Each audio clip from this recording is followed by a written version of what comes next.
গো বিষ্ণুপ্রিয়া, এই জন্মাষ্টমীর বাজার এসে গেছে। জিনিসপত্রগুলো সব নিয়ে আয়। প্রতি বছর আমার বাড়িতে জন্মাষ্টমী যেরকম আয়োজন হয় এবারও সেরকমই হবে। আচ্ছা বিষ্ণুপ্রিয়া, সবকিছু নিয়ে এসেছি। খই, মুড়ি, চিড়ে, গুড়। তুমি ফর্দ ধরে ধরে একবার মিলিয়ে নাও। ওসব নিয়ে তোমাকে একদম চিন্তা করতে হবে না বাবা, আমি সব মিলিয়ে নেব। তুই মিলিয়ে নিবি? বাহ বাহ বাহ, তাহলে তো আমার আর কোনো চিন্তাই রইল না। জানাই জিনিসপত্রগুলো ঘরে রেখে, হ্যাঁ ঘরে রেখে। প্রতি বছর তুই তো আয়োজন করতিস মা জন্মাষ্টমীর এই বাড়িতে। সে সকালবেলা থেকে আমার বাড়িটা কিরকম গঙ্গং গঙ্গং করতো। তুই তুই ওই কৃষ্ণ ঠাকুরকে সাজিয়ে দোলনায় বসিয়ে ফুল টুল দিয়ে জোগাড় যন্ত্র করা থেকে সব কিছু তুই নিজে হাতে করতিস মা। জানিস জানিস এবছর তো আমি খুব চিন্তায় পড়ে গেছিলাম রে। আমি ভাবছিলাম তুই তো থাকবি না এবছর, তোর মা আর বৌমা দুজনে মিলে কিভাবে সামলাবে, আমি খুব চিন্তায় পড়ে গেছিলাম। কিন্তু ঠাকুরের কি লীলা দেখ, ঠিক জন্মাষ্টমীর দিনেই তোর দিরাগমনটা ফেলেছেন। কেন বুঝতে পারছো না? কৃষ্ণই তো ওকে এখানে টেনে এনেছে। ঠিক। হ্যাঁ মা, আমার কৃষ্ণের জন্মদিন বলে কথা, আর সেটা ভালো করে পালন করব না সেটা কি করে হয়? আর তা না হলে যে আমার কৃষ্ণ আমাকে বলবেন সারা বছর কৃষ্ণ কৃষ্ণ করে মরিস, আর আমার জন্মদিনের কথাটা মনে রাখতে পারলি না। দিদি, কাল তাহলে খিচুড়ি আর তালের বড়া, কি মজা বল? হ্যাঁ ভাই, খুব মজা খুব মজা। আচ্ছা শোন, তোরা জোগাড় যন্ত্র কর, আমি চট করে একটু চানটা সেরে নিই, ঠিক আছে? চানটা সেরে নিয়ে সবার বাড়িতে বাড়িতে একটু যাই, গিয়ে বলে আসি। কেন বাড়িতে পুজো তো, সেখানে আবার গাঁগঞ্জের ব্যাপার, বাড়িতে বাড়িতে বলে না আসলে আবার খারাপ ভাববে। সে যাও তুমি, তবে একটু বুঝে শুনে, মানে যাদের একান্ত না বললেই নয় তাদেরকে বলো। সবাইকে যেন আবার বলেই শোনা, তোমার তো ব্যাপার। জন্মাষ্টমীর দিনও তো বাজ বিচার করো না তোমা, তাহলে যে আমার কৃষ্ণের মুখ ভার হবে। বাবা, তুমি বরং দাদাকে দিয়ে একটু চাল আর ডালা নিয়ে রাখো, আর যাদের যাদের ইচ্ছা তাদেরকে বলে এসো। আমার কৃষ্ণের জন্মাষ্টমী অনেক বড় করে হবে। বাহ, দেখেছো দেখেছো, এই হচ্ছে আমার শ্যামা মা। হরে কৃষ্ণ হরে কৃষ্ণ। শ্রীকৃষ্ণের ইচ্ছায় এত বড় বাড়িতে আমার শ্যামা মায়ের বিয়ে হলো, রাজরানী হয়েছে আমার মা। আর তার বাড়ির পুজোতে কার্পণ্য করলে চলবে বিষ্ণুপ্রিয়া?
এই তো আমাদের জামাই, মানে আমার ভগ্নিপতি চলে এসছে।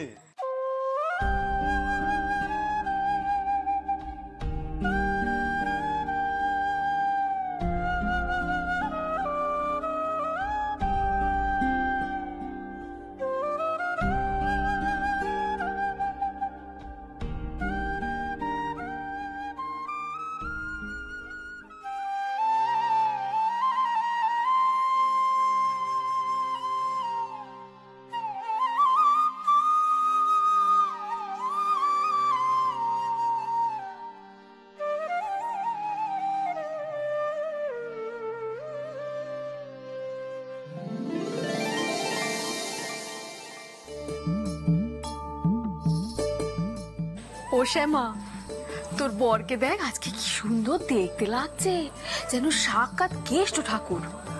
তোরও তো দেখছিলাম চোখ সচ্ছিল না ওনার থেকে। শ্যামা, হ্যাঁ বলুন। জানেন আমি কখনো জন্মাষ্টমী পালন করিনি।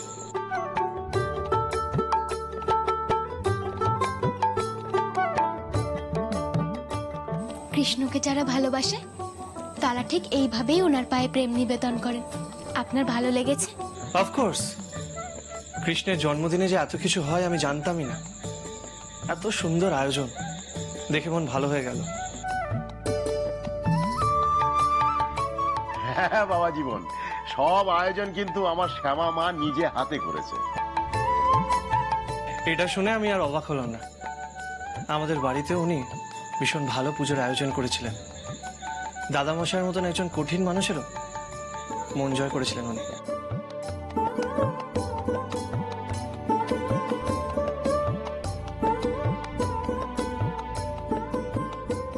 ভাগ্যিস আজকে আমি এখানে এসেছিলাম, একটা নতুন অভিজ্ঞতা হলো। না আসলে ভীষণভাবে মিস করতাম।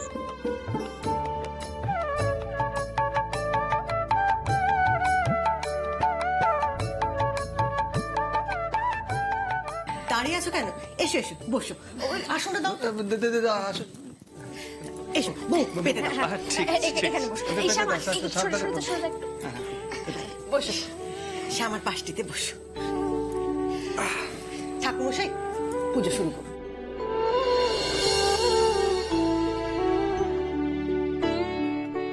ओम तद्विष्णु परमं पदां सदा पश्यन्ति दिविवो चक्षुरागता।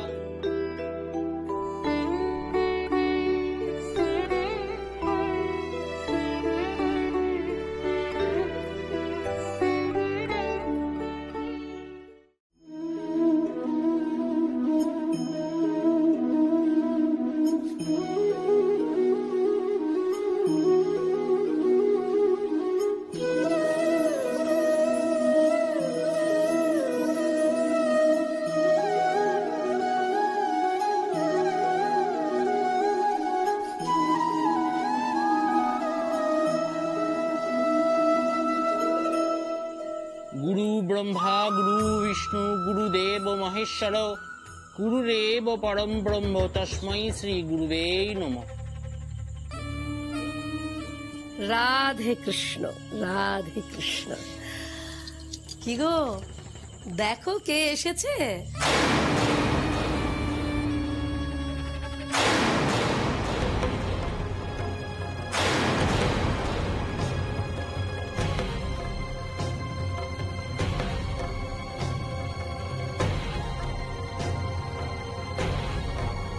মেজ বৌদি এখানে?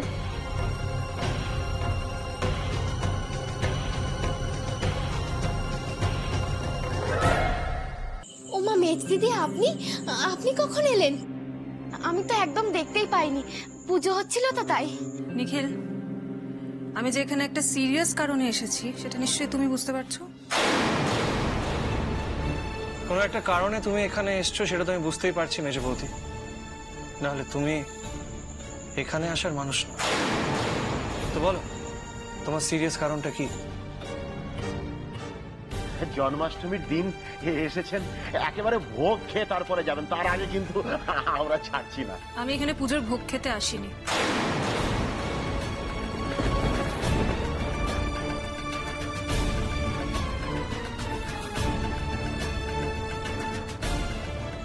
তাহলে কেন এসছো সেটা সবাইকে বলে দাও। এখানে একটা উৎসব চলছে, তোমার কারণ শোনার জন্য সবাই বসে থাকবে। আই থিঙ্ক সেটা তুমি এক্সপেক্ট করছো না। কি হয়েছে মেজ দিদি? কোনো উত্তর দিচ্ছেন না যে? কোনো সমস্যা হয়েছে? সমস্যা তো অবভিয়াসলি হয়েছে শ্যামা, খুব বড় রকমেরই সমস্যা। আর সেই সমস্যাটা করেছো তুমি।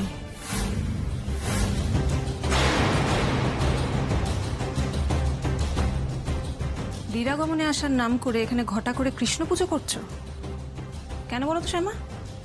এটা কি সবাইকে দেখানোর জন্য তুমি কতটা নির্মল, তোমার কতটা ঈশ্বর ভক্তি?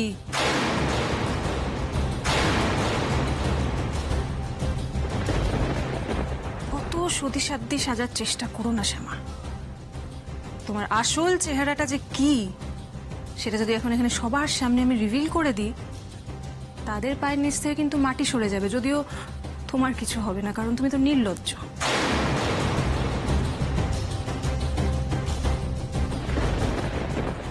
নিজ বই তো বড় গাজালানি স্বভাব। ও বাড়িতে আমাকে অপমান করেছিল, এখন আমাদের বাড়ি বয়ে এসে আমাদের মেয়ের নামে যাচ্ছে তাই ভুলে যাচ্ছে। কি বলতে এসেছো? কি এমন দোষ করেছে শ্যামা? প্লিজ মেজে বৌদি, এতগুলো লোকের সামনে ঘুরিয়ে কথা বলো না, স্ট্রেট বলে প্রবলেমটা কি। আর যদি সবার সামনে বলতে প্রবলেম হয় তাহলে ভেতরে চলো, আমাকে পার্সোনালি বলো। দাঁড়াও নিখিল, এত তাড়া কিসের? আমার প্রবলেমটা এক্স্যাক্টলি কোথায় সেটা আমি সকলের সামনে বলতে চাই। কিন্তু তার আগে মাসিমণি, শ্যামার ঘরটা তুমি চেনো না? হ্যাঁ, জানবো না কেন, কিন্তু কেন কেন শ্যামার ঘর কেন দিশা? শ্যামার ঘরটা সার্চ করতে হবে।